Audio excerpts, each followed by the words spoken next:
की संयुक्त महाराष्ट्राची चळवळ चालत असताना आपल्या दोन्ही कोटाच्या खिशामध्ये शेंगदाणे आणि गूळ घेऊन बाबासाहेब आंबेडकरांचे सर्वोत्तम अनुयायी म्हणून ज्यांना आपण ओळखतो ते कर्मवीर भाऊराव गायकवाड हे प्रचारासाठी निघालेले आहेत. क्रांतिसिंह नाना पाटील या सगळ्या सभा घेताना आपल्याला दिसतात. म्हणजे डांगे वगैरे सगळे मंडळी होतीच.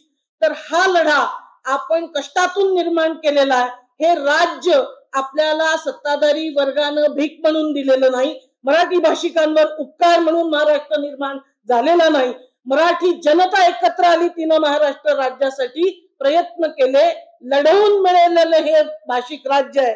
आज प्रश्न त्या भाषा आणि हे भाषिक राज्य सुद्धा टिकवण्याचा आपल्या समोर एक आव्हान हे निर्माण झालंय आणि म्हणून त्याच्यासाठीची ही दुसरी लढाई महाराष्ट्र आणि मराठी भाषेसाठी आपल्याला करावी लागणार आहे.